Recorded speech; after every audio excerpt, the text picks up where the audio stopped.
Captain Jake Morrison stood on the bridge of the USS Blackstar, staring at the massive view screen that showed the darkness of space. His ship floated silently at the edge of human territory, hidden from all sensors by advanced stealth technology.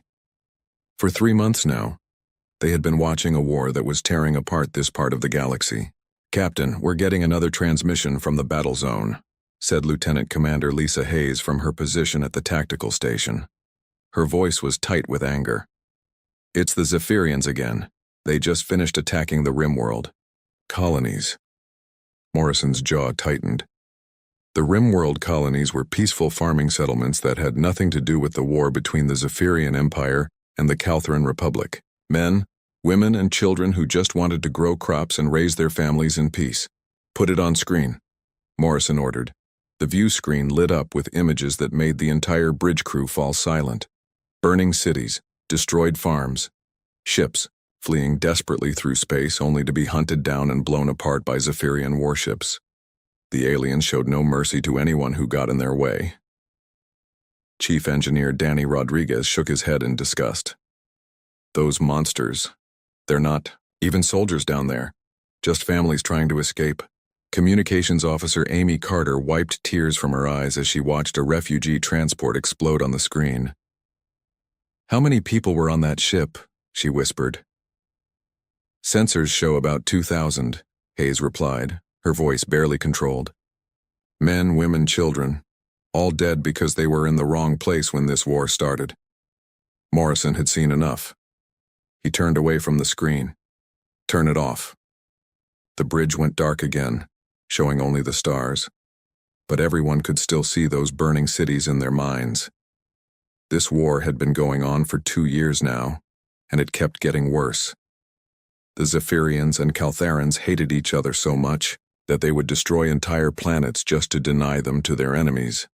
"Sir, incoming transmission from Earth Command," Carter announced. "It's Admiral Karen Phillips, Priority 1. "Put her through," Morrison said. The screen flickered, and Admiral Phillips appeared. She was an older woman with gray hair and tired eyes. Morrison could see the stress of command written across her face. "Captain Morrison, I'm afraid I have bad news," she began without any greeting. "Our diplomatic mission to both alien empires has failed completely. Ambassador Chen tried everything, but neither side will even consider peace talks." Morrison nodded. He had expected this. "What did they say exactly, Admiral?" Phillips looked even more tired. "The Zephyrians told our ambassador that humans are weak insects who should stay out of affairs that don't concern us. The Caltharans said almost the same thing. Both empires think we're too small and pathetic to matter." "And our offer to help the refugees?" Morrison asked, though he already knew the answer. "Rejected by both sides. They said any human ship found in their territory will be destroyed on sight. They don't want our help and they don't want us interfering with their war."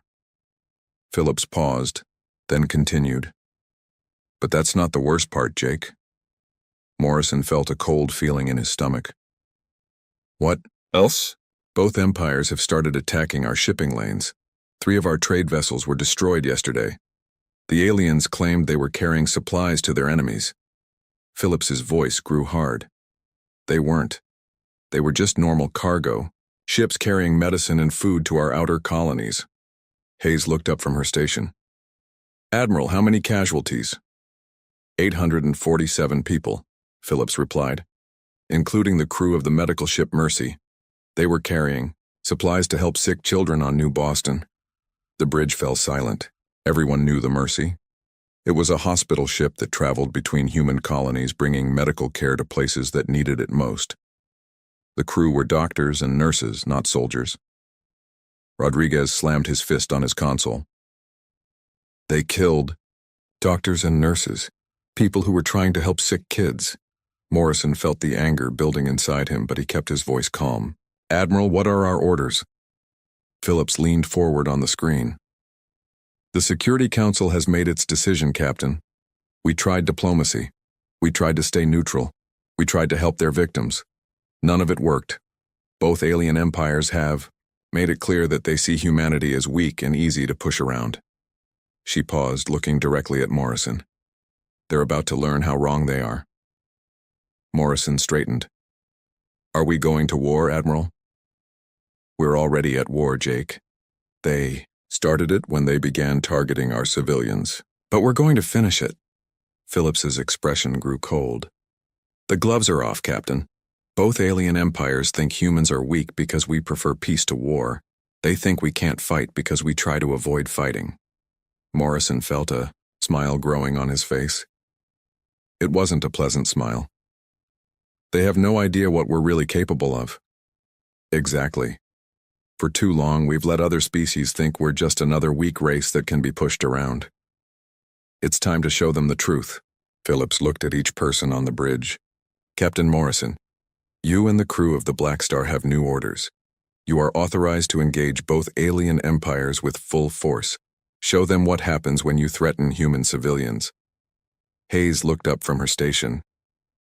Admiral, are we talking about limited engagement or total war? Phillips didn't hesitate. Total war, Commander. Both empires have chosen to target our innocent people. They've rejected every attempt at peace. They think humanity is weak and helpless. Her voice grew deadly serious. Show them why humanity doesn't start fights. We finish them. Morrison nodded. Understood, Admiral. When do we begin? Immediately. Intelligence reports that a Zephyrian fleet is moving toward the New Denver colony. 43 ships, including 3 of their heavy battle cruisers. They plan to attack the colony in 18 hours.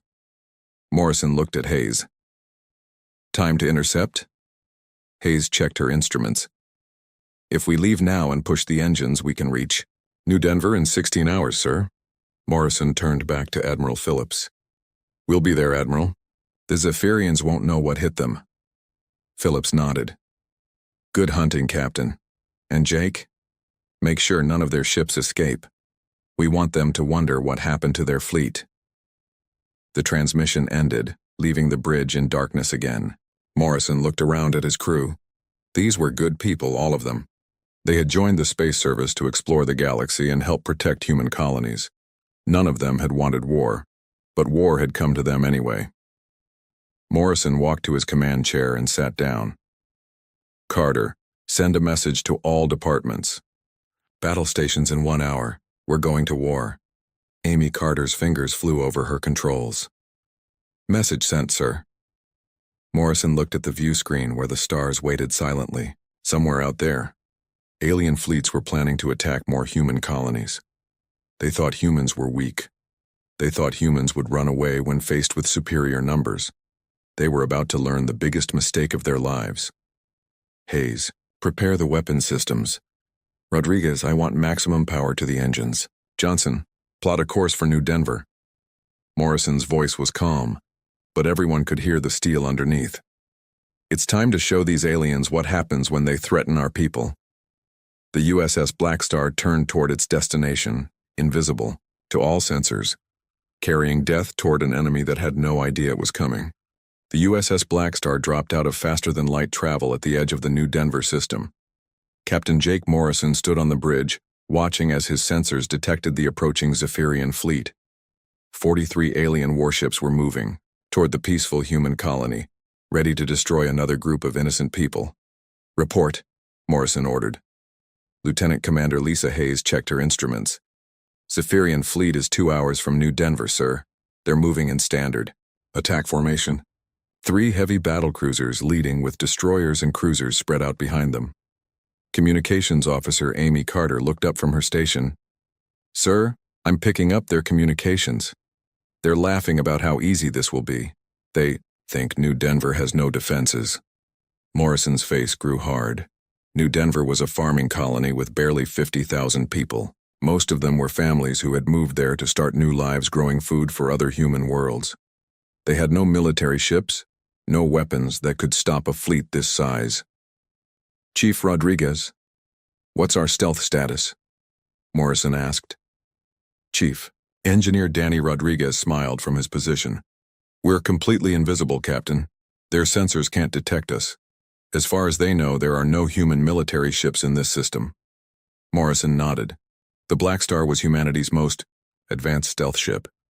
It could move through space without being detected even by the most sensitive alien sensors. The Zephyrians had no idea death was coming for them. "Commander Brooks, are our weapons ready?" Morrison asked his weapons officer.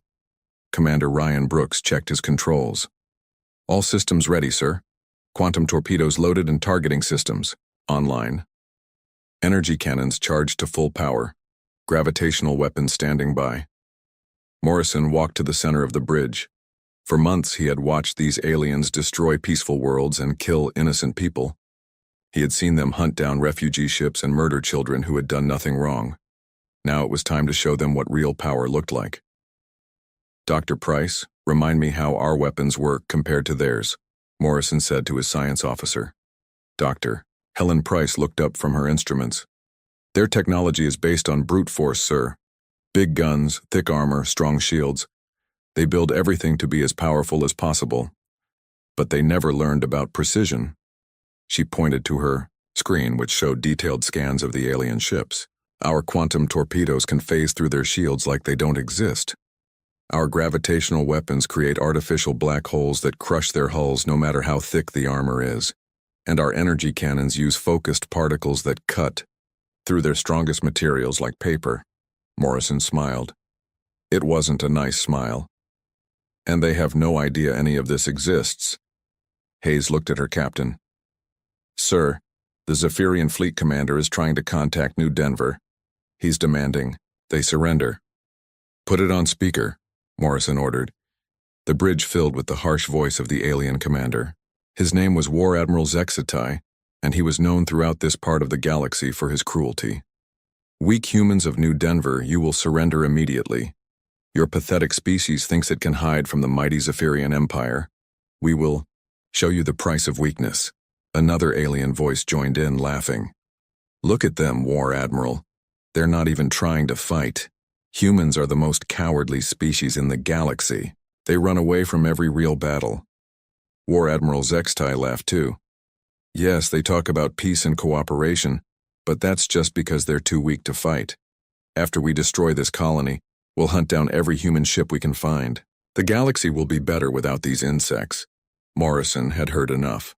"Carter, open a channel to the Zephyrian fleet." Amy Carter's hands moved over her controls. "Channel open, sir." Morrison's voice was calm and cold. "Zephyrian fleet, this is Captain Jake Morrison of the USS Blackstar. You are ordered to withdraw." From this system immediately. The alien laughter stopped. War Admiral Zextai's voice came back, confused and angry. "What human ship dares to threaten the Zephyrian Empire? Show yourself, coward." Morrison looked at his crew. Every person on the bridge was ready.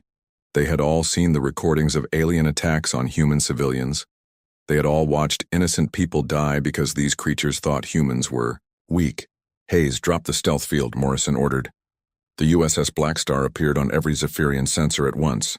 The alien fleet suddenly found themselves facing a ship unlike anything they had ever seen. The Blackstar was twice the size of their largest battlecruiser, covered in weapons they didn't recognize, and radiating power levels that made their instruments scream warnings. War Admiral Zextai's voice came over the radio again, but now it sounded worried. "One ship?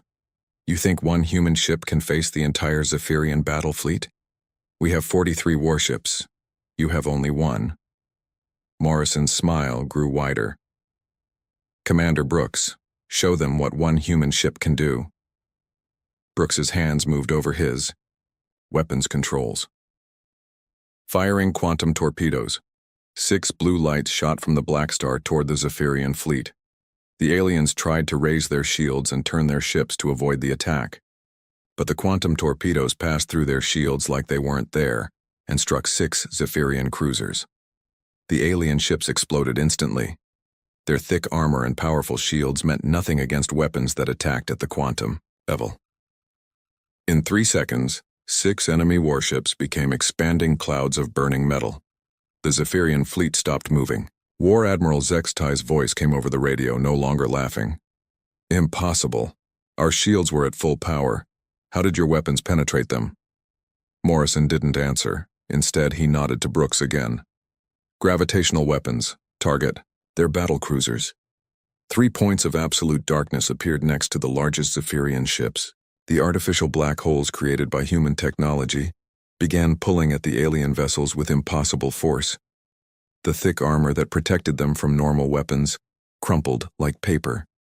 The mighty battlecruisers were crushed into balls of twisted metal in seconds. Now the Zephyrian fleet was trying to escape. Their remaining ships turned away from New Denver and began accelerating as fast as they could. But they were too slow. "Energy cannons," Morrison ordered. "Don't let any of them get away." Beams of pure energy shot from the Blackstar, each one perfectly aimed. The focused particle beams cut through Zephyrian ships like a sword through cloth. Hulls split open. Engines exploded. Life support systems failed. One by one, the Zephyrian warships died. Their advanced technology, their thick armor, their powerful weapons meant nothing against humanity's precision engineering. In less than 10 minutes, 43 alien warships had been reduced to scattered debris. War Admiral Zextai's ship was the last one left. Morrison could see on his screen that the alien commander was trying desperately to send a message to his home fleet, but Carter was jamming all their communications. "Zephyrian commander, this is your final warning," Morrison said. "Surrender now or join the rest of your fleet." Zextai's voice came back, filled with fear and rage. "This is impossible. Humans are weak. You're supposed to be cowards who run from battle. How do you have weapons like this?" Morrison's voice was ice cold. "You made a mistake, Zextai. You thought we were weak because we prefer peace. You thought we couldn't fight because we try to avoid fighting. But there's a difference between choosing not to fight and being unable to fight." He paused, looking at the last Zephyrian ship on his screen. "We tried to make peace with your empire. We tried to help the victims of your war. You rejected our help and started killing our civilians. Now you're learning what happens when you force humanity to fight." The last Zephyrian ship exploded in a ball of fire. War Admiral Zextai and his crew joined the thousands of alien warriors who had thought humans were easy prey. Morrison looked around his bridge. His crew had just won humanity's first battle in this war, but he knew it was only the beginning. "Rodriguez, I want those debris fields scattered. Use our gravitational weapons to make it look like the ships had engine failures and exploded on their own." Rodriguez nodded. "Already working on it, sir. When other Zephyrian fleets find this wreckage, they'll think it was an accident." Morrison sat down in his command chair. "Good. Let them wonder what happened to their missing fleet. Fear of the unknown is sometimes more powerful than fear of a known enemy." Hayes looked at her captain. "Sir, what's our next target?" Morrison smiled. The Zephyrians and Caltherans had started this war by attacking innocent humans. Now they were going to learn why that was the biggest mistake they could have made. "Set course for the Caltheran system of Vorthak Prime. I believe it's time we introduced ourselves to the other side of this war." 2 weeks had passed since the destruction of War Admiral Zextai's fleet at New Denver. The USS Blackstar had spent that time moving through space like a ghost, striking at both Zephyrian and Caltheran forces whenever they threatened human colonies, or innocent civilians. Captain Jake Morrison stood on his bridge watching the tactical display that showed the Vorthak Prime system. This was the heart of Caltheran military power, where Admiral Kethmore commanded their most powerful battle group. Today, both alien empires would finally learn who had been destroying their fleets. "Captain, we're detecting massive fleet movements in the system," reported Lieutenant Commander Lisa Hayes. "The Caltherans have assembled over 60 warships around their main base. But there's something else." Morrison raised an eyebrow. "What else?" Hayes checked her instruments again. "Sir, there's a Zephyrian fleet here too, 37 ships. It looks like both empires are working together for the first time in this war." Communications Officer Amy Carter looked up from her station. "I'm picking up their communications, sir. They're talking about the mysterious disappearances of their fleets. They think there's some kind of new weapon or unknown enemy attacking both sides."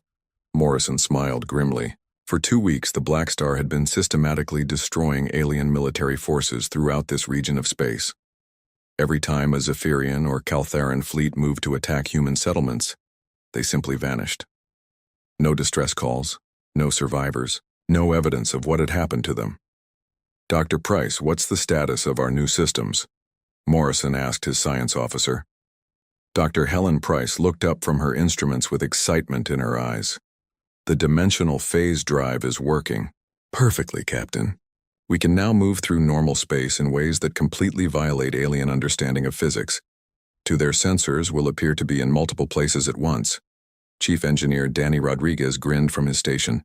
And the new weapon. Systems are online too, sir. We've got enough firepower to take on both fleets at the same time. Morrison nodded. The Blackstar had been upgraded during their journey to Vorthik Prime. Human engineers working around the clock had installed experimental technology that would make this ship even more devastating than before. Lieutenant Commander Johnson, position. Us between both fleets, Morrison ordered his navigation officer. Lieutenant Commander Pete Johnson's hands moved over his controls. Sir, that will put us in the middle of nearly 100 enemy warships. Are you sure about this? Morrison looked around his bridge at the faces of his crew. These people had watched alien empires murder human civilians for months. They had seen refugee ships destroyed and peaceful colonies burned. Now it was time to end this war once and for all. I'm sure, Johnson. Take us in. The USS Blackstar moved toward the center of the Vorthak system, still invisible to all sensors. The two alien fleets were positioned on opposite sides of the system, their hatred for each other temporarily forgotten, as they tried to figure out what had been destroying their ships. Carter, open a channel to both fleets, Morrison ordered. Amy Carter's fingers flew over her controls. Channel open to all ships, sir. Morrison's voice echoed across space to nearly 100 alien warships. This is Captain Jake Morrison of the USS Blackstar. I am speaking to the commanders of both the Zephyrian and Caltheran fleets. Silence filled the communication channel. Then Admiral Kethmore's deep voice came through the speakers. Human Captain, show yourself. How do you dare enter our system with only one ship? War Commander Vexilon of the Zephyrian fleet added his voice. Yes, foolish human. We have nearly 100 warships here. Your single vessel will be destroyed in minutes. Morrison looked at his weapons officer. Commander Brooks, drop our stealth field and power up all weapons. The USS Blackstar appeared on every sensor screen in the system at once. But this time, something was different. The ship seemed to shimmer and shift, appearing to be in several different locations simultaneously. The alien sensors couldn't get a solid lock on its position. Admiral Kethmore's voice came over the radio, confused and worried. What kind of technology is this? Our targeting systems cannot fix on your vessel. Morrison's voice was calm and cold. Gentlemen, for months your empires have been destroying innocent worlds and murdering civilians. You rejected our offers of peace. You attacked our shipping and killed our people.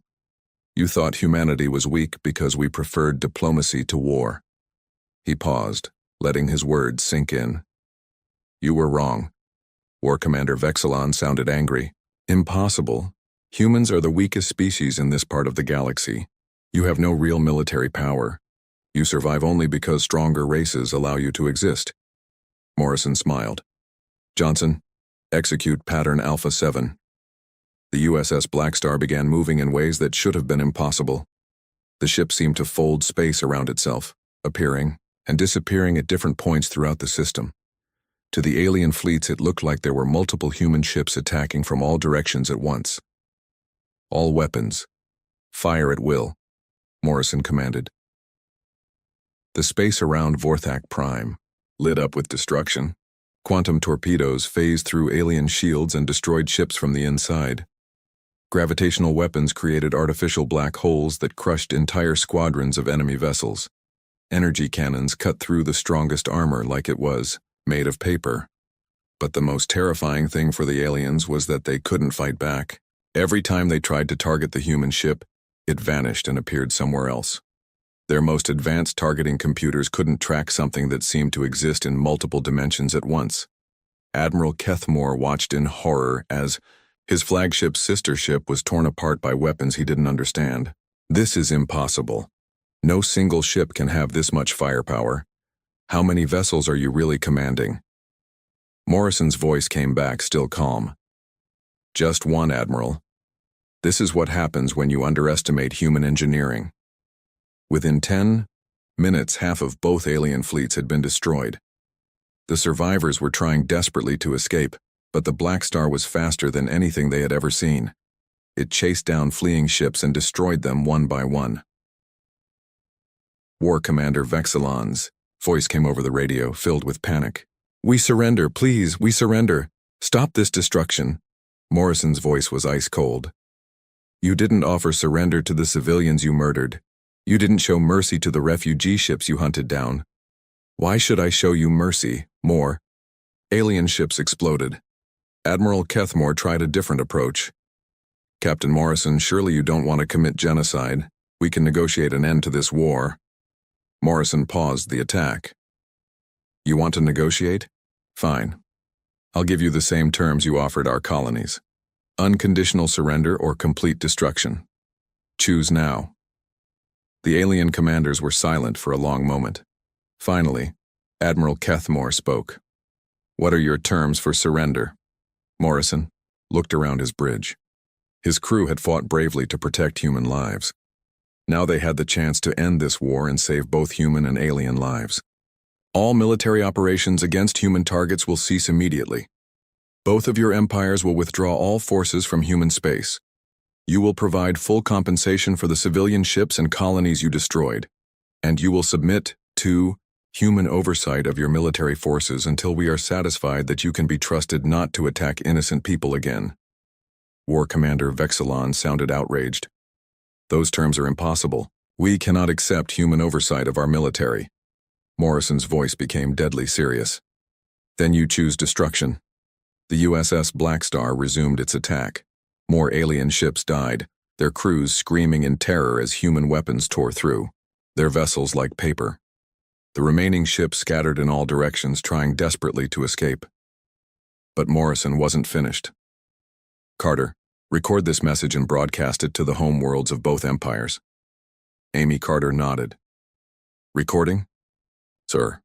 Morrison looked directly into the camera. "To the leaders of the Zephyrian Empire and the Caltharan Republic, this is Captain Jake Morrison of the human vessel USS Blackstar. Your fleets have been destroyed. Your most powerful commanders are dead or captured. This war ends now." He paused, letting the image of burning alien ships fill the screen behind him. "For too long you have terrorized innocent worlds and murdered peaceful people. You thought humanity was weak because we tried to make peace with you. You were wrong." Morrison's expression grew harder. "Humanity does not start wars, but we finish them. You have seen what one human ship can do to your combined fleets. We have many more ships just like this one. Continue your attacks on human targets or innocent civilians, and we will end both of your empires completely." The recording ended. Carter began broadcasting it to every world in both alien empires. Morrison sat back in his command chair and looked at the wreckage floating around Vorthak Prime. Nearly 100 alien warships had been reduced to scrap metal in less than 30 minutes. The most powerful military force either empire had ever assembled was gone. Hayes looked up from her tactical station. "Sir, we're detecting emergency transmissions from both alien homeworlds. Their governments are calling emergency sessions." Morrison nodded. "Good. Let them discuss what they've learned today.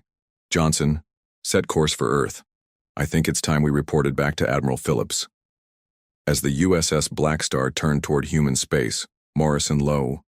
3 weeks after the destruction at Vorthak Prime, emergency alarms rang throughout the bridge of the USS Blackstar. Captain Jake Morrison rushed from his ready room to find his crew working frantically at their stations. "Report," Morrison ordered, as he took his command chair. Lieutenant Commander Lisa Hayes looked up from her tactical display, her face pale. "Sir, long-range sensors are detecting a massive fleet movement toward Earth. Both the Zephyrian Empire and Caltharan Republic have combined their remaining forces. We're looking at over 10,000 warships." Morrison felt his blood run cold.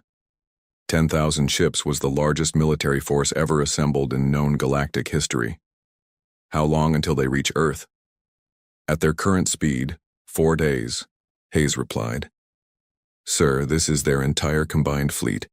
Every battleship, cruiser, destroyer, and support vessel both empires have left. They're coming to destroy humanity's homeworld. Communications officer Amy Carter turned from her station. Captain, I'm picking up their broadcast transmissions. They're calling this the final solution to the human problem. They plan to wipe out every human in the galaxy. Morrison stood up, his hands clenched into fists. The alien empires had decided that humanity was too dangerous to be allowed to exist. Rather than accept defeat, they were gambling everything on one massive attack against Earth itself. Carter, get me Admiral Phillips immediately, Morrison ordered. The view screen lit up with Admiral Phillips's tired face. Behind her, Morrison could see the frantic activity of Earth Command's war room. Jake, please tell me you have good news. Morrison shook his head. I'm afraid not, Admiral. The combined alien fleet will reach Earth in 4 days. They're bringing everything they have left. Admiral Phillips closed her eyes for a moment. Our home defense fleet has only 300 ships, Jake. Even with our advanced technology, we can't face odds like that. Morrison looked at his crew. These brave men and women had fought alongside him for months, watching him destroy alien fleets with seemingly impossible ease. But even the mighty Blackstar couldn't face 10,000 enemy ships alone. Admiral, there's something I need to tell you, Morrison said slowly. The Blackstar was never meant to fight this war alone. Phillips raised an eyebrow. What do you mean? Morrison smiled for the first time in days. Admiral, the USS Blackstar was a prototype. We've been testing new weapons and technology for the past year, but we weren't the only ship being built. Though, view screen split, showing Admiral Phillips and another figure Morrison knew well. Captain Sam Parker appeared, standing on a bridge identical to the Blackstar's. Hello, Admiral, Parker said with a grin. USS Thunderbolt reporting for duty. Another screen appeared showing Commander Beth Stevens. USS Lightning standing by. More screens filled the display. Captain Mike Davis on the USS Storm. Commander Jane Foster on the USS Hurricane. Captain Paul Anderson on the USS Tornado. One by one, dozens of Blackstar-class vessels revealed themselves. Admiral Phillips stared in amazement. How many ships do we have? Morrison's smile grew wider. 57 Blackstar-class dreadnoughts, Admiral. We've been building them in secret shipyards throughout human space. Each one has the same advanced technology and firepower as my ship. Chief Engineer Danny Rodriguez looked up from his station. Sir, all ships are reporting ready for battle. Weapons charged, stealth systems online, dimensional drives prepared. Morrison turned back to Admiral Phillips. Admiral, we're going to intercept the alien fleet before it reaches Earth. The battle will take place in the Centauri system. Phillips nodded slowly. Jake, are you sure 57 ships can handle 10,000 enemy vessels? Morrison looked around his bridge at the faces of his crew.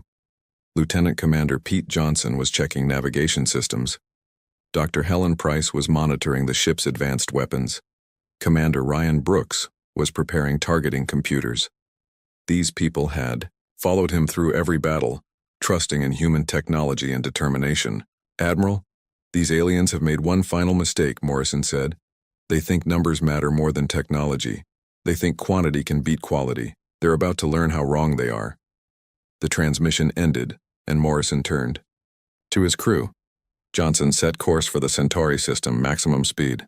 As the USS Blackstar jumped to faster-than-light travel, Morrison opened a channel to all 57 human ships.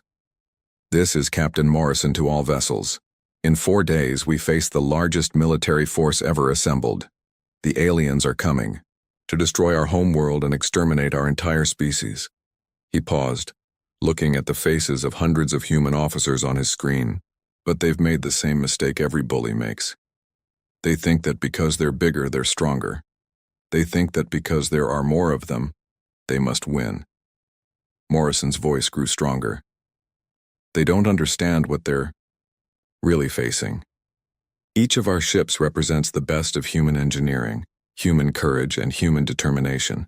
We don't just have better weapons and stronger shields. We have something they can never understand. We're fighting for our families, our children, our future. Captain Parker's voice came over the communication system. Sir, all ships report ready for battle. Morrison nodded. Then let's go show these aliens what happens when you threaten the human race. 3 days later, the combined human fleet waited in the Centauri system. 57 Blackstar-class ships hung in space, invisible to all sensors, watching as the massive alien armada approached. Morrison stood on his bridge, watching the tactical display that showed over 10,000 enemy contacts. Hayes, give me numbers on their fleet composition. Hayes checked her instruments. Sir, I count 4,000 Zephyrian ships and 6,000 Caltharan vessels, 200 super battleships, 800 heavy cruisers, 3,000 destroyers, and the rest are support ships and troop transports. Dr. Price looked up from her science station. Captain, our sensors are detecting massive energy signatures from their largest ships. They've equipped their super battleships with planet-killing weapons. Morrison's jaw tightened. The aliens weren't just coming to defeat humanity in battle. They were coming to burn Earth and every human colony to ash. Carter, are you picking up their communications? Morrison asked. Amy Carter nodded grimly. Yes, sir. The alien commanders are discussing which human worlds to destroy first. They want to make examples of our colonies before they attack Earth. Morrison had heard enough. Carter, open a channel to the alien fleet. The communication system crackled to life. Morrison's voice echoed across space to 10,000 enemy ships. This is Captain Jake Morrison of the human fleet. You are ordered to withdraw from this system immediately. Laughter filled the communication channel. The voice of Supreme War Admiral Kethval, the highest-ranking Caltharan officer, came through. The speakers. One human dares to order the combined might of two empires? Show yourself, Captain Morrison. Let us see this legendary ship that has caused us so much trouble. Morrison looked at his crew one final time. All ships, drop stealth, fields and power-up weapons. 57 human dreadnoughts appeared on every alien sensor screen at once. The massive enemy fleet found itself surrounded by ships that seemed to shimmer and shift through multiple dimensions. The alien laughter stopped immediately. Supreme War Admiral Kethval's voice came back, filled with shock. Impossible. Our intelligence said humans had only one advanced ship. Morrison's voice was ice cold. Your intelligence was wrong about many things. You thought we were weak because we preferred peace. You thought we were helpless because we tried to avoid war. You thought we would surrender when faced with superior numbers. He paused, watching as the alien fleet tried to reorganize itself to face threats from all directions. You were wrong about everything. Supreme Commander Zexthor of the Zephyrian fleet tried to sound confident. 57 ships against 10,000. You are still outnumbered more than 100 to 1. Even with your advanced technology, you cannot win. Morrison smiled grimly. Commander Brooks, show them what human ships can really do.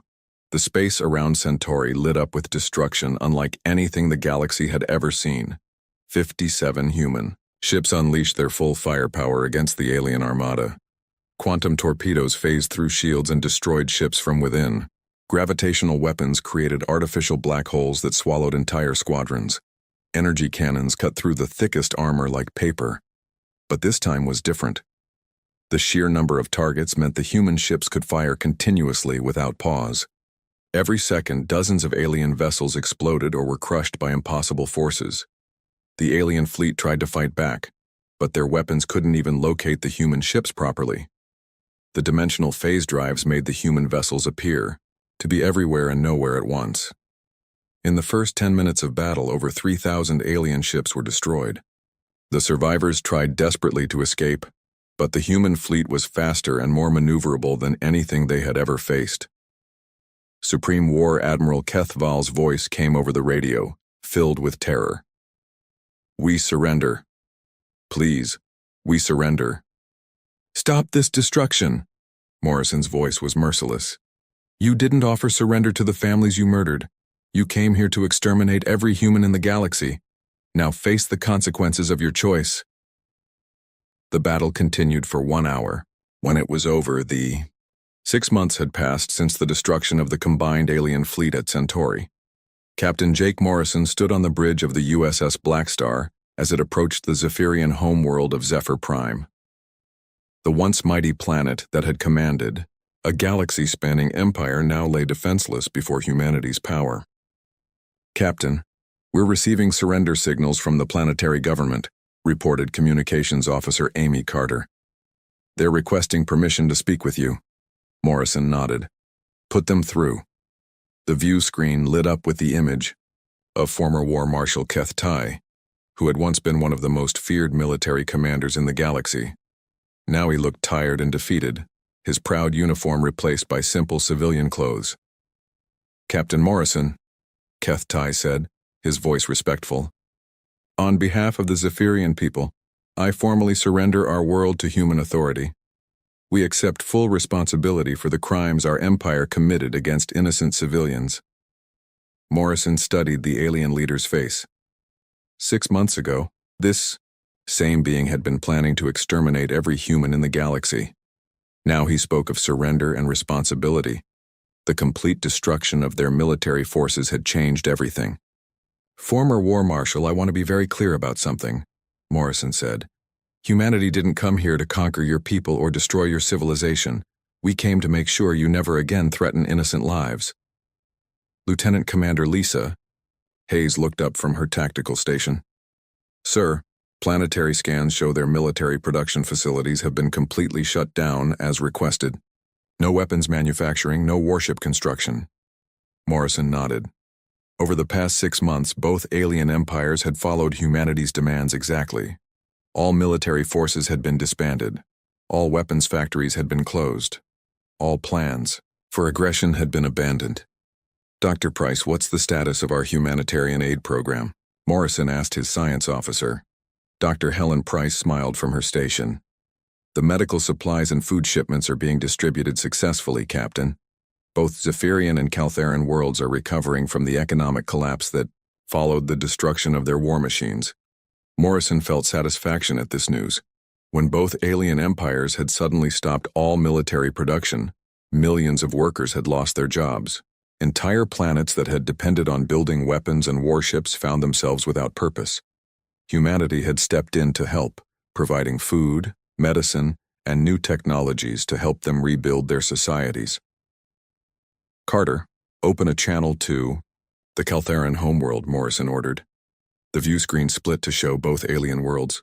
On one side was former War Marshal Keth Tai of the Zephyrians. On the other was former Admiral Vexmore of the Caltherans, who had once commanded fleets that terrorized this part of the galaxy. "Gentlemen, it's time to discuss the future," Morrison said. "For the past 6 months, both of your species have proven that you can live in peace when you choose to. Your people have worked together on reconstruction projects. Your scientists have shared knowledge to solve problems. You've shown that cooperation works better than war." Former Admiral Vexmore nodded slowly. "Captain Morrison, our people have learned much from humanity's example. We spent so many years fighting each other that we forgot there were other ways to solve problems." Morrison looked at both alien leaders. "That's why I'm here today with a proposal. Humanity is creating something new. A confederation of worlds dedicated to peace, trade, and mutual protection. We want both of your species to join us." Both aliens looked surprised. Former War Marshal Keth Tai spoke first. "You would trust us to join your alliance after everything we did?" Morrison's expression grew serious. "Trust must be earned, but everyone deserves a chance to prove they can change. Your people have shown they want peace. Now we're offering you the chance to help build a better galaxy." Chief Engineer Danny Rodriguez looked up from his station. "Captain, we're receiving a priority transmission from Earth Command." Morrison nodded. "Put Admiral Phillips through." Admiral Phillips appeared on the screen, looking much more relaxed than she had during the war. "Jake, I have excellent news. The Galactic Council has voted to officially recognize the Human Allied Confederation. We now have 12 member species, including several worlds that were never involved in the war." Morrison smiled. The Human Allied Confederation had grown rapidly as news of humanity's victory spread throughout the galaxy. Species that had been bullied by larger empires now saw a chance to join something better. "Admiral, we're making progress here too," Morrison reported. "Both former enemy species have submitted formal applications to join the Confederation." Admiral Phillips nodded approvingly. "That's wonderful news, Jake. The Council has already approved their applications, pending a 5-year probation period. If they continue to demonstrate peaceful intentions, they'll become full members. Former Admiral Vexmore looked hopeful. What would membership in your confederation mean for our people? Morrison turned back to the alien leaders. It means protection from other aggressive empires. It means access to human technology and medicine. It means trade partnerships that will make your worlds prosperous. Most importantly, it means your children will grow up in a galaxy where war is no longer the first solution to every problem. Lieutenant Commander Pete Johnson looked up from his navigation station. Sir, we're receiving reports from our patrol fleets. The Andromedus Empire has been making threatening moves toward the outer rim worlds. Morrison's expression hardened. The Andromedus Empire was another aggressive civilization that had been watching the war between humanity and the Zephyrian-Caltheran alliance.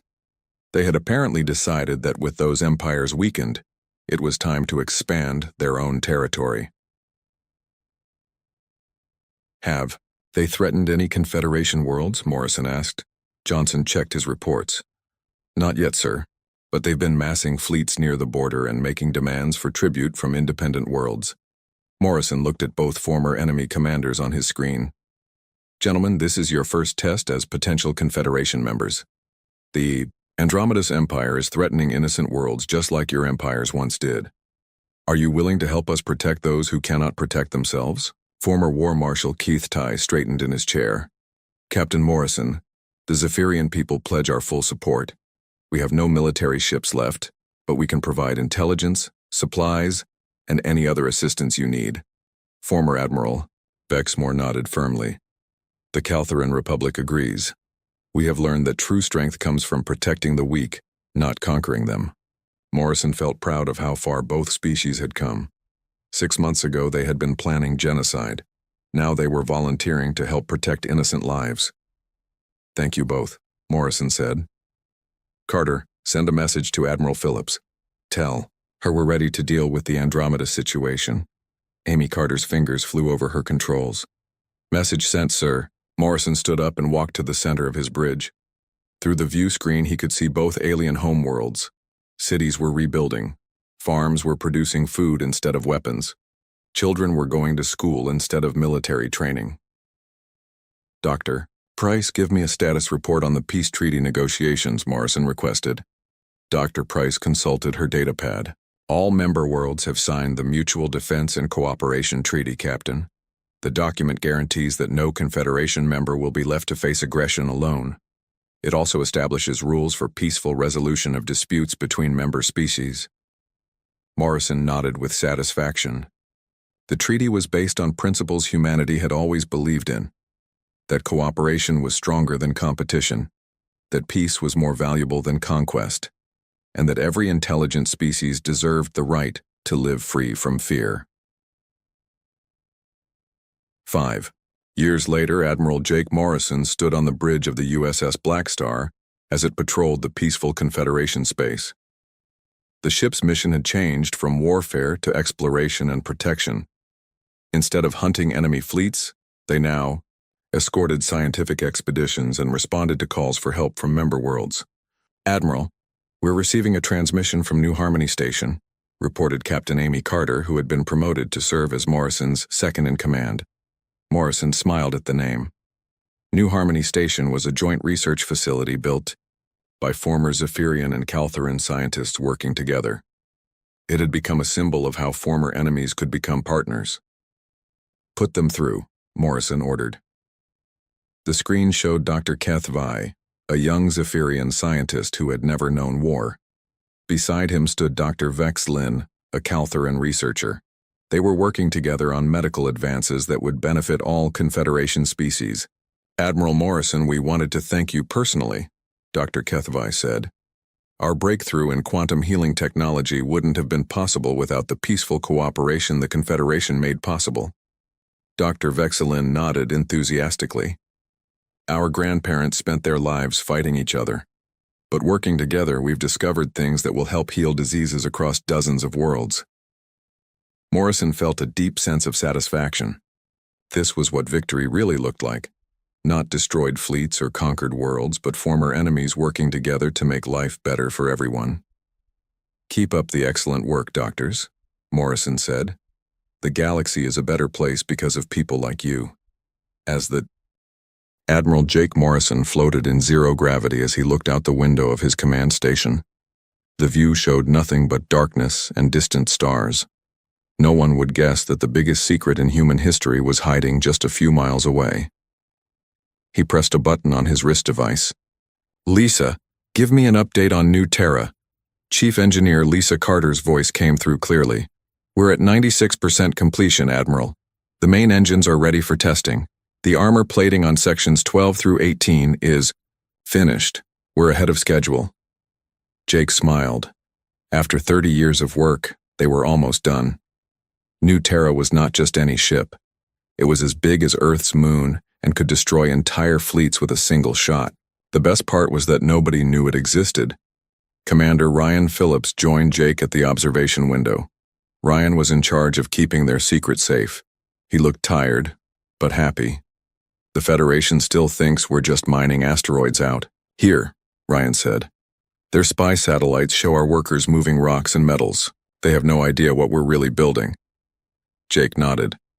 The Galactic Federation treated humans like simple workers. They gave humanity the boring jobs like mining and construction. The alien races thought humans were too primitive to build anything dangerous.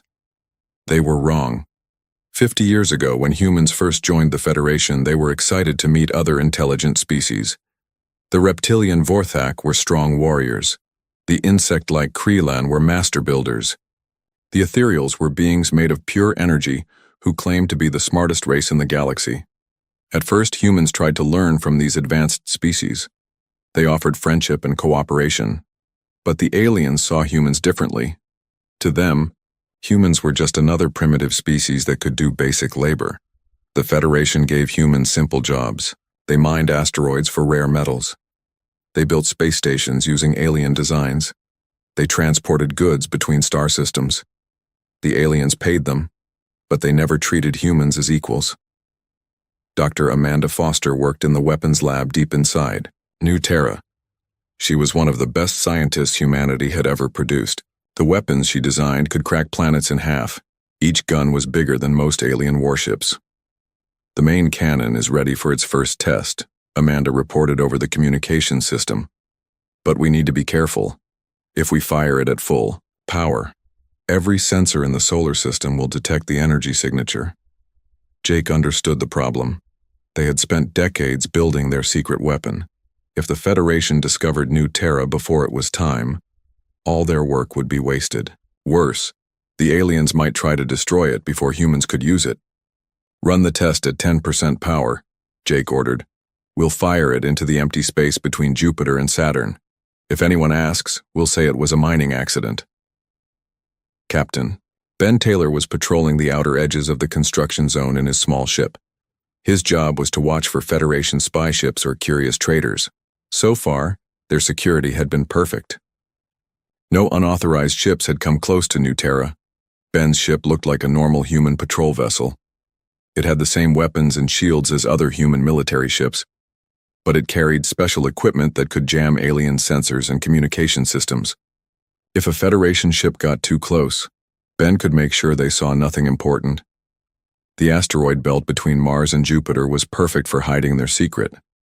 Thousands of rocks floated in space, and human mining ships moved between them, constantly. New Terra looked like just another large asteroid from the outside. The Federation satellites could not tell the difference. Inside New Terra, thousands of workers finished the final details. The ship had cities, farms, factories, and military bases.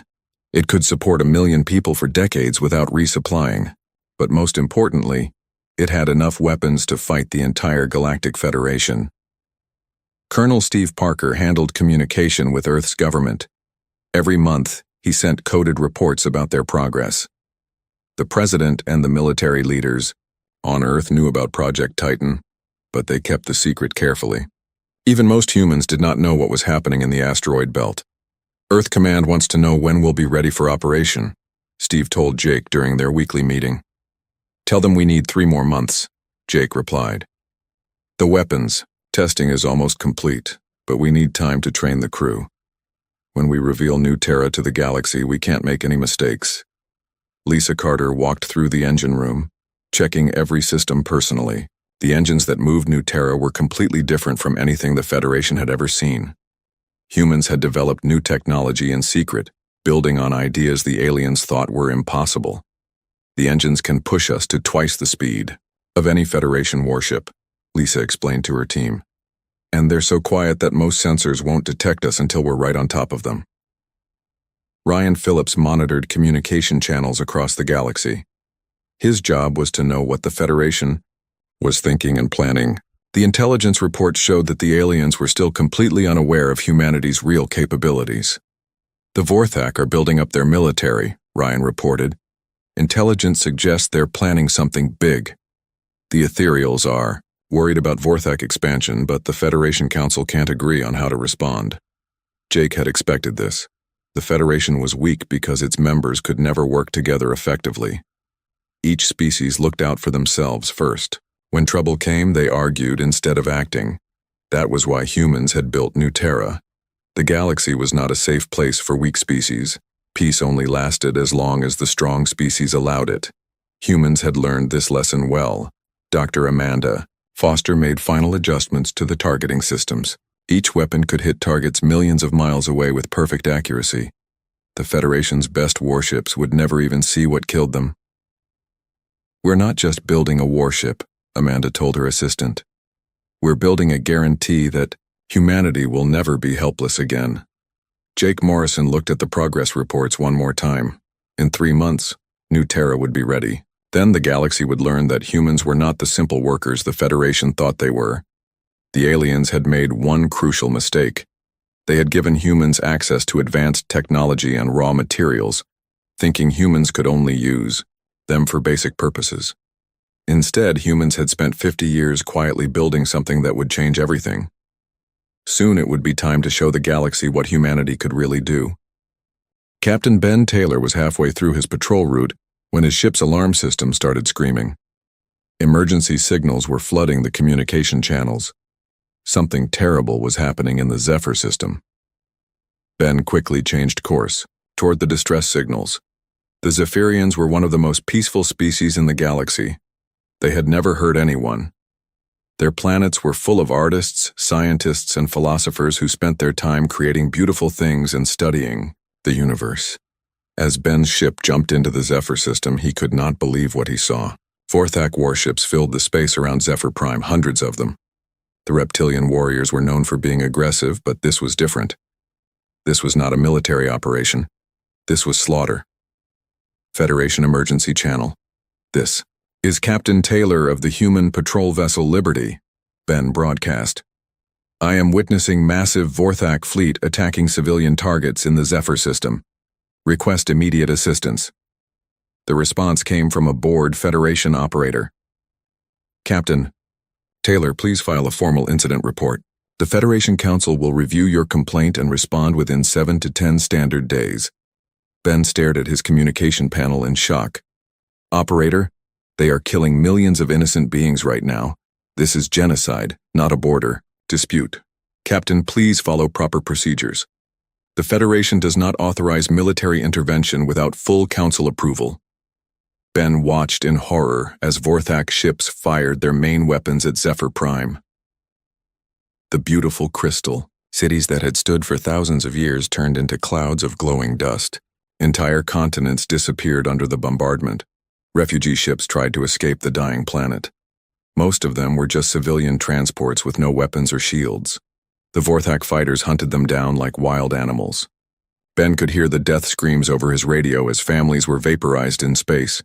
He wanted to help, but his single patrol ship carried only light weapons. Against hundreds of Vorthak warships, he would die without saving anyone. All he could do was record everything and hope someone would care enough to act. On Earth, President Kate Williams was eating breakfast when her emergency communicator started buzzing. She answered it immediately. The voice belonged to Colonel Steve Parker, and he sounded shaken. Madam President, you need to see this immediately. The Vorthak Empire has launched a full-scale attack on the Zephyrian colonies. Captain Taylor is transmitting live footage from the Zephyr system. Kate rushed to the Situation Room where her military advisors were already gathering. The main screen showed the destruction of Zephyr Prime in real time. She watched as billions of peaceful beings died while their cities burned. "What is the Federation's response?" she asked. "Nothing," Colonel Parker replied. "They say they need to hold council meetings and file paperwork. By the time they decide to act, every Zephyrian in the galaxy will be dead." Kate had seen enough violence in her life, but this was different. The Zephyrians had never threatened anyone. They were artists and thinkers who just wanted to create beautiful things. Now they were being murdered for no reason except that the Vorthak enjoyed killing. "Get me Admiral Morrison on a secure channel," she ordered. "It's time." Deep in the asteroid belt, Admiral Jake Morrison received the call he had been expecting for years. President Williams appeared on his private screen, and he could see the anger in her eyes. "Jake, I'm authorizing Protocol 7 through 9. Show them what humanity can do." Jake had hoped this day would never come. He had hoped the galaxy species could learn to live in peace without anyone needing to use terrible weapons. But the Vorthak had made that impossible. "Understood, Madam President. New Terra will be ready to deploy in 6 hours. Dr. Amanda Foster was in the Weapons Control Center when the authorization came through. She had spent 20 years designing the most powerful weapons ever built by any species. She had hoped they would never be used. Now she began the startup sequence for systems that could destroy entire star systems. "All weapon systems are online," Amanda reported. "Main cannon is charging. Secondary batteries are ready. We have enough firepower to level 1,000 worlds." Commander Ryan Phillips activated every spy satellite and listening post humanity had built over the past 50 years. The intelligence network that the Federation knew nothing about suddenly came alive. Information flooded in from across the galaxy. "The Vorthak have committed their entire military to this operation," Ryan reported. "They're not just attacking Zephyr Prime, they're hitting every Zephyrian colony at the same time. This is planned genocide." General Marcus Kane took his position on New Terra's bridge. The command center was built inside what looked like a mountain range on the artificial planet's surface. From space, it appeared to be just another rocky hill. But inside, it controlled enough destructive power to end civilizations. "All stations report ready," Marcus announced.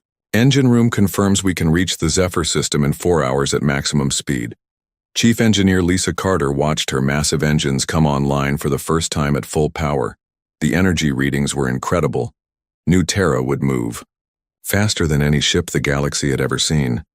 More importantly, it would arrive before the Federation even finished arguing about what to do.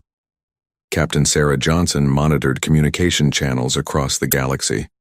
Every government was receiving reports about the Zephyrian massacre. Most were doing nothing. The few species that wanted to help lacked the military power to challenge the Vorthak Empire. "The Ethereals are calling for emergency council sessions," Sarah reported.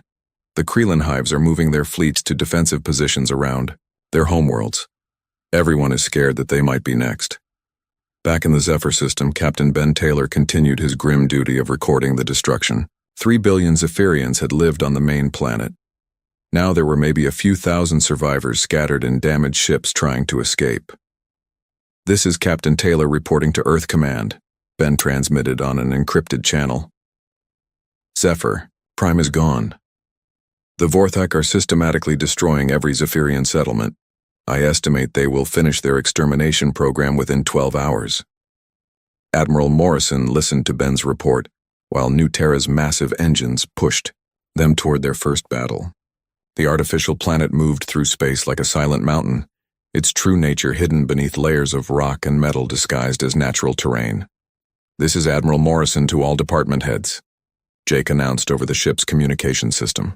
"We are about to reveal humanity's true capabilities to the galaxy. The Vorthak have chosen to commit genocide against innocent beings. We will show them that such actions have consequences." Dr. Amanda Foster ran final checks on the main cannon. The weapon was built into an entire continental shelf on New Terra's surface. When fired, it would release more energy than most stars produced in a year. Nothing in the galaxy could survive a direct hit. President Williams addressed the emergency session of Earth's military leadership. Her message was simple and clear. For 50 years, we have tried to find our place in this galaxy through diplomacy and cooperation. We have been patient while other species treated us as inferior. We have followed Federation laws and procedures even when they were unfair to us. She paused to look at each person in the room. But we will not stand by and watch genocide. Today, the galaxy learns that humanity is not weak. Today, they learn that some lines cannot be crossed without consequences. New Terra accelerated toward the Zephyr system, carrying with it the end of everything the galaxy thought it knew about human capabilities. The Vorthak fleet was celebrating their easy victory when their sensors detected something impossible. Admiral Kresh, the reptilian commander of the invasion force, studied the readings with his cold yellow eyes. His 3,000 warships had just finished destroying the last Zephyrian colony when the alert started screaming. "What is that thing?" Kresh hissed at his sensor operator. "Unknown, sir. It appears to be a rogue planet moving at impossible speeds. The gravitational readings are enormous, but it's not following any natural orbital path." Kresh's scales rippled with amusement. In all his years of conquest, he had never seen anything so ridiculous. A planet cannot move on its own. Check your equipment for malfunctions. But the readings remained consistent. Something the size of a small moon was approaching their position at speeds that should have torn any natural object apart.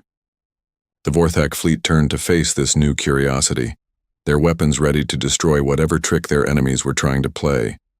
On New Terra's bridge, General Marcus Kane watched the enemy fleet arrange itself in battle formation. The Vorthak ships looked like tiny insects compared to the massive planet ship. Each one of their warships could destroy a city, but New Terra could destroy entire worlds. "Admiral Morrison, we are in position," Marcus reported. "The Vorthak fleet is directly ahead. They appear to be confused by our appearance."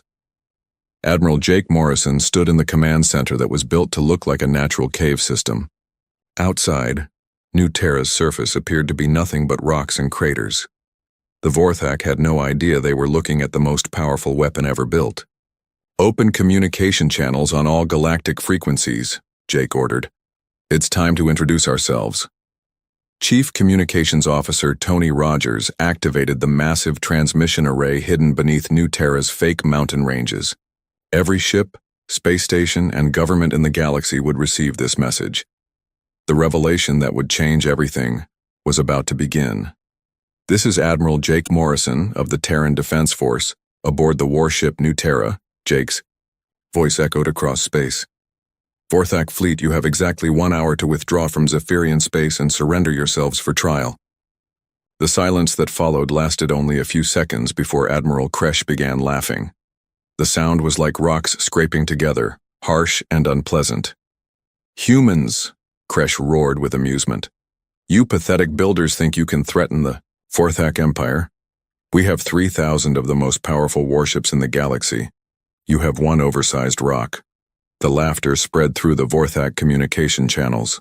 Reptilian voices mocked the humans who dared to challenge their mighty fleet. To them, this was the funniest joke they had heard in years. On the planet Korath, homeworld of the Ethereal Council, beings of pure energy watched the transmission with growing alarm. The Ethereals had always considered themselves the most advanced species in the galaxy. They had studied human technology for decades and found it primitive and unimpressive. "This cannot be correct."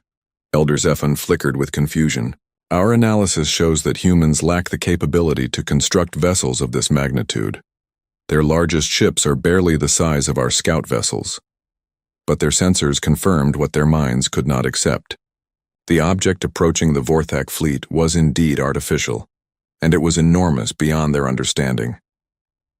In the insectoid hives of Krelin space, millions of worker drones stopped their activities to process this information. The Krelin had worked alongside humans on countless construction projects. They thought they understood human building capabilities completely. Queen Vasca of the primary hive transmitted her confusion to her sister queens. "The humans we know could not create such a structure. Either our understanding is incorrect or these are not the same humans we have been working with." Back in the Zephyr system, Dr. Amanda Foster began charging New Terra's weapon systems. The main cannon required so much power that entire sections of the planet ship dimmed as energy flowed toward the massive weapon arrays. All weapons are charging, Amanda reported. Main cannon will be ready to fire in 30 minutes. Secondary batteries are online and ready for immediate use. Admiral Kresh received reports from his sensor officers about energy readings coming from the human planet. The numbers made no sense. No weapon system could generate that much power without destroying itself. Impossible, Kresh snarled. Their readings are wrong. No species has ever built weapons that powerful. Fire a warning, shot at their hull. When they see our firepower, they will surrender like the cowards they are. The Vorthak fleet opened fire with their forward batteries. Hundreds of energy beams and explosive missiles streaked toward New Terra's surface. The weapons that had destroyed Zephyrian City struck the artificial planet with tremendous force. Explosions bloomed across New Terra's fake terrain like deadly flowers. The attack was powerful enough to crack a moon's surface and kill millions of people. When the energy dissipated, Admiral Kresh expected to see a broken and burning wreck begging for mercy. Instead, his sensors showed minimal damage. A few scorch marks on what he now realized was not rock at all, but some kind of advanced armor plating. The planet continued moving toward his fleet as if nothing had happened. Commander Ryan Phillips monitored communication channels across the galaxy as governments realized what they were witnessing. Emergency sessions were being called in every major capital. Military leaders were demanding explanations that no one could provide. The Federation Council is in complete chaos, Ryan reported. Half of them think this is some kind of hoax. The other half are demanding to know how humanity built something like this without their knowledge. On Earth, President Kate Williams watched the battle unfold from the Situation Room. Her military advisors sat in stunned silence as they realized the implications of what they were seeing. Humanity had built a weapon that made every other military force in the galaxy obsolete. Captain Sarah Johnson intercepted dozens of encrypted messages as alien governments tried to understand what was happening. The Ethereals were recalculating everything they thought they knew about human technology. The Krelin hives were reviewing 50 years of construction projects, looking for clues they had missed. Every major government is trying to contact Earth directly, Sarah reported. They're bypassing the Federation completely. They want to negotiate with us as equals. Admiral Morrison smiled grimly. After 50 years of being treated as simple laborers, humanity was finally getting the respect they deserved. But the lesson was not over yet. Charge the main cannon to full power, Jake ordered. It's time to show them what happens when you commit genocide against innocent beings. Chief Weapons Officer Lisa Carter activated the primary weapon system. Deep inside New Terra, machinery the size of cities began to hum with deadly energy. The main cannon was built into an entire continental shelf, disguised as a natural mountain range. Admiral Kresh watched in growing alarm as energy readings from the human vessel climbed beyond anything his sensors had ever detected. The power levels were approaching those of a small star. Whatever weapon the humans had built, it was about to fire. All ships prepare for evasive maneuvers, Kresh ordered, his confident laughter replaced by nervous tension. Ready all weapons for concentrated fire on their weapon systems. But it was too late. New Terra's main cannon had finished charging, and Admiral Morrison was ready to demonstrate why humanity should never be underestimated again. The galaxy was about to witness the most devastating display of firepower in recorded history. Admiral Kresh gave the order that would doom his entire fleet. All ships concentrate fire on that human vessel. Show them the power of the Vorthak Empire. 3,000 warships opened fire at the same time. The combined firepower was enough to destroy planets and burn solar systems. Energy beams, explosive missiles, and plasma cannons all struck New Terra's surface within seconds of each other. The explosions were so bright that they could be seen from neighboring star systems. The attack created fireballs larger than most moons. Any normal planet would have been cracked in half and turned into floating debris. On New Terra's bridge, General Marcus Kane watched the enemy fire impact their armor without concern. The artificial planet shook slightly from the massive explosions, but the damage was minimal. What looked like natural rock formations were actually the strongest armor ever created by any species. Damage report, Marcus requested calmly. Chief Engineer Lisa Carter checked her readings and almost smiled. Surface armor has some scorch marks in sections 7 through 12. No structural damage. All systems operating normally. The Vorthak. Fleet sensors showed the same impossible result. Their most powerful weapons had barely scratched the human vessel. Admiral Kresh stared at his display screens in growing horror. His 3,000 ships had just fired everything they had, and it was not enough. Impossible, Kresh whispered. No armor can withstand that level of concentrated fire. But New Terra continued moving toward the Vorthak fleet as if nothing had happened. The planet ship was now close enough that the reptilian warriors could see the fake mountain ranges and crater patterns on its surface. They still could not believe it was actually a weapon. Admiral Jake Morrison stood in his command center, watching the enemy fleet realize their situation. He felt no joy in what was about to happen.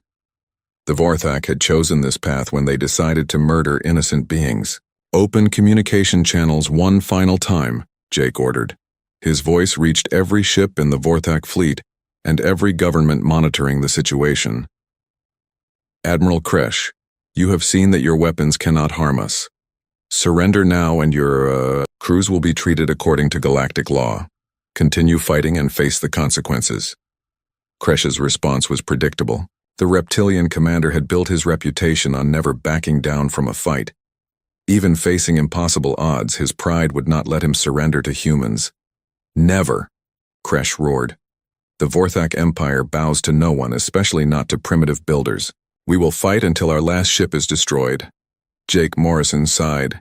He had hoped the Vorthak would choose wisdom over pride. Now he would have to show the galaxy what happened when someone pushed humanity too far.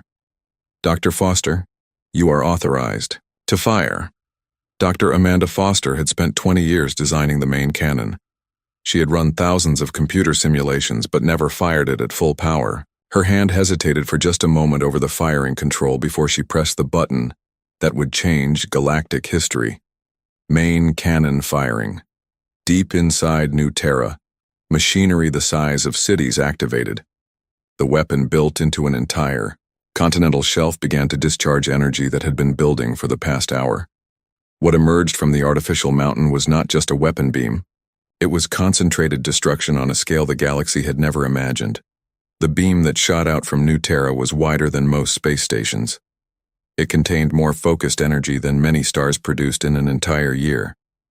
The light was so bright that it temporarily blinded sensors across the solar system. The beam cut through the Vorthak fleet like a laser cutting through paper.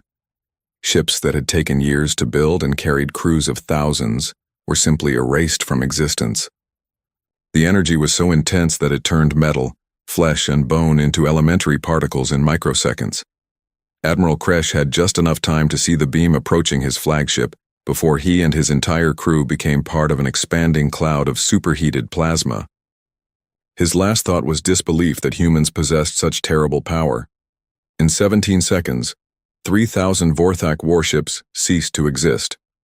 The most powerful military force in the galaxy had been reduced to glowing gas drifting through space. Not one enemy ship survived the demonstration of New Terra's main weapon. Captain Sarah Johnson monitored communication channels across the galaxy as governments realized what they had just witnessed. The silence that followed the destruction lasted for several minutes before frantic messages began flooding every frequency. "Every major government is trying to contact us immediately," Sarah reported. "The Ethereal Council is requesting emergency negotiations. The Kreelan Queens are withdrawing all their fleets to defensive positions. Even the Federation Council has stopped their meeting to demand explanations." On the planet Korath, Elder Zephon of the Ethereal Council flickered with fear for the first time in his 1,000-year existence. The beings of pure energy had always believed they were the most advanced species in the galaxy. Now they realized they had been completely wrong about human capabilities. "Send an immediate message to Earth," Zephon ordered his subordinates. "Request direct communication with their leadership. We must negotiate new agreements immediately." In Kreelan space, Queen Vaska transmitted urgent commands to her sister queens. The insectoid species had worked alongside humans for decades, never suspecting their true abilities. Now they understood that humanity had been hiding incredible secrets. All military units return to home systems, Vasca ordered. Prepare defensive positions, but do not take any actions that could be seen as threatening to human interests. Captain Ben Taylor, still patrolling in his small ship, watched the aftermath of the battle in stunned silence. He had seen the Vorthak fleet destroy entire planets just hours earlier. Now that same fleet was nothing but drifting particles in space. "This is Captain Taylor to Earth Command," Ben transmitted. "The Vorthak fleet has been completely destroyed. There are no survivors. New Terra appears undamaged and is continuing patrol of the area." Commander Ryan Phillips received intelligence reports from across the galaxy, as every government tried to understand the new reality. Military leaders were recalculating their defense strategies. Diplomatic corps were preparing emergency negotiations. Everyone wanted to be on humanity's good side. Intelligence reports show complete military stand-down by all major powers, Ryan reported. "No government wants to be the next target of our weapons." President Kate Williams addressed the emergency session of Earth's government leaders. The room was filled with people who had authorized the secret construction of New Terra, but never fully understood its capabilities until now. "The demonstration is complete," she announced. "The galaxy now understands that humanity will not tolerate genocide or unprovoked attacks on innocent beings." Admiral Morrison opened communication channels to broadcast his final message to every government in the galaxy. His words would establish the new rules that everyone would live by. "This is Admiral Morrison, aboard New Terra. What you have witnessed today is the result of 50 years of human engineering and determination. We built this vessel not for conquest, but to ensure that no species would ever again face extinction at the hands of aggressors." He paused to let his words reach every listening post and government center across the galaxy. "Humanity has 11 more vessels of New Terra's class currently under construction. We call them our peacekeepers. Any government that targets civilian populations or commits acts of genocide will face the same fate as the Vorthak fleet." The message was simple and clear. The age of galactic bullies was over. Humanity had the power to enforce peace, and they were not afraid to use it. Dr. Amanda Foster powered down the main cannon systems, but she knew they would need to be ready again soon. Other aggressive species would test humanity's resolve. When they did, they would learn the same lesson the Vorthak had just learned. The galaxy would never be the same again. 6 months after the destruction of the Vorthak fleet, the galaxy operated under completely new rules. The old Federation Council building on Nexus Prime had been redesigned to accommodate human representatives. What used to be called the Galactic Federation was now officially known as the Terran Peacekeeping Authority. President Kate Williams walked into the main assembly hall, where representatives from every known species waited nervously for her arrival. The same aliens who had once treated humans as simple workers now stood when she entered the room. Fear and respect had a way of changing attitudes quickly. "The galaxy has been at peace for 6 months, Kate announced to the assembly. "No major conflicts, no genocides, no unprovoked attacks on civilian populations. This is what happens when aggressive species understand there will be consequences for their actions." Elder Zephon of the Ethereal Council flickered with nervous energy as he responded. The beings of pure light had once considered themselves the most advanced species in existence. Now they knew better. "President Williams, the Ethereal Council wishes to formally apologize for our previous underestimation of human capabilities. We request permission to study your defensive technologies in exchange for our advanced energy manipulation techniques." Kate smiled politely. "Dr. Amanda Foster will review your proposal. But remember, we share technology only with species that demonstrate a commitment to peace." Queen Vasca of the Krelin spoke through her translator device. The insectoid queen had personally supervised human construction projects for decades without realizing what humanity was really building. "The Krelin hives offer our complete construction capabilities to support human peacekeeping efforts. We wish to help build defensive stations and supply bases for your planet ships." Admiral Jake Morrison participated in the meeting through quantum communication from New Terra. His image appeared on the main screen, showing him standing on what looked like a natural observation deck. Behind him, The artificial planet's fake landscape stretched to the horizon. "We appreciate the offers of cooperation," Jake said, "but understand that our peacekeeping mission is not negotiable. Any species that threatens innocent civilians will face the same fate as the Vorthak Empire." Colonel Steve Parker, now serving as Earth's chief military coordinator, presented reports on the galaxy's new stability. Crime rates had dropped dramatically across civilized space. Pirates and raiders had either stopped their activities or fled to the Outer Rim territories. 12 species have requested permission to adopt human defensive technologies, Steve reported. The Zephyrian survivors want to rebuild their colonies using our construction methods. The Harmonics are asking for protection against any future aggressive expansion by neighboring species. Dr. Amanda Foster worked from her laboratory on New Terra, but her influence now reached across the galaxy. Governments that had once ignored human science were now begging for access to her innovations. The same weapons technology that destroyed the Vorthak fleet was being adapted for peaceful purposes. "We've shared basic defensive shield technology with 6 species so far," Amanda explained during her monthly report. "The energy efficiency improvements alone have revolutionized their power generation systems. They're calling it the human revolution." Captain Ben Taylor now commanded a small fleet of patrol ships that monitored the Outer Rim territories. His job was to watch for any remaining aggressive species that might test humanity's resolve. So far, most threats had disappeared without requiring intervention. "The Outer Rim is quieter than it's been in centuries," Ben reported from his flagship. "Most of the pirate gangs have either disbanded or moved beyond our sensor range. The few remaining threats are avoiding any systems under human protection." General Marcus Kane remained aboard New Terra as the planet ship continued its patrol route through former conflict zones. The massive vessel moved silently through space, its presence alone enough to prevent most disputes from escalating into violence. "We've prevented 17 potential conflicts just by appearing in threatened systems," Marcus reported. "Most species prefer negotiation when they know the alternative is facing our weapons." Commander Ryan Phillips had expanded his intelligence network to cover the entire galaxy. The information system that had once been humanity's secret was now openly acknowledged as the most effective early warning system ever created.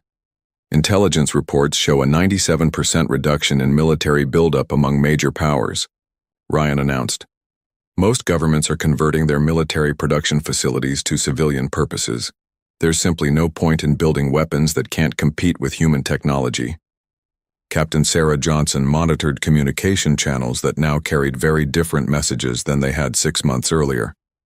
Instead of threats and military posturing, the galactic networks were filled with requests for trade agreements and cultural exchange programs. Communication traffic shows increased cooperation between species that were previously hostile to each other, Sarah reported. "The Krelin and Ethereals are working together on joint scientific projects. Former enemies are becoming trading partners." On Earth, construction had begun on 12 new planet ships. But these vessels were different from New Terra and its sisters. They were designed primarily for rescue and humanitarian missions, though they still carried enough weapons to defend themselves against any conceivable threat. President Williams addressed the construction teams building these new vessels. "We are not building an empire based on fear. We are creating a galaxy where peace is enforced by those strong enough to maintain it." The Zephyrian survivors had established a new colony under human protection. Their crystal cities were rising, again, more beautiful than before. Artists and philosophers who had nearly been extinct were creating works that celebrated their survival and their human protectors. Dr. Amanda Foster received a message from the Zephyrian Council of Elders. They wanted to name their new capital city after her, calling it Foster Prime in honor of the woman whose weapons had avenged their people. "I'm honored," Amanda replied. "But name it Hope Prime instead. That's what we're really building here. Hope for a galaxy where innocent beings don't have to fear extinction." Admiral Morrison watched from New Terra's bridge as his vessel passed through the rebuilt Zephyr system. Where once there had been burning ruins, new settlements were taking shape under the protection of human peacekeepers. "This is what we wanted all along," Jake reflected. "Not conquest or domination, but a galaxy where species can develop in peace, without fear of aggressive neighbors. The 12 planet ships of humanity's peacekeeping fleet moved through their assigned patrol routes like silent guardians. Each one was capable of ending entire civilizations, but their real power lay in preventing conflicts before they could begin. In the Outer Rim territories, reports reached human intelligence about species that had fled galactic civilization rather than accept the new order. These beings still believed in conquest and domination, but they no longer had the power to threaten anyone under human protection. Colonel Parker reviewed the long-term strategic situation with President Williams. Some aggressive species have moved beyond our immediate reach, but they no longer pose a threat to civilized space. The galaxy has learned that there are consequences for targeting innocent beings. The transformation was complete. Humanity had gone from being dismissed as simple builders to becoming the galaxy's ultimate arbiters of peace.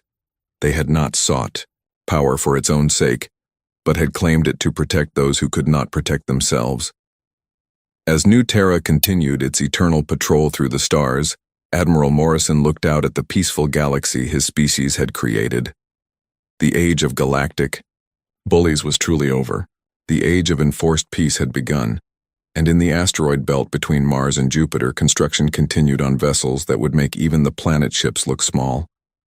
Because humanity had learned the most important lesson of all, peace was only possible when good beings possessed the power to enforce it against those who would destroy it.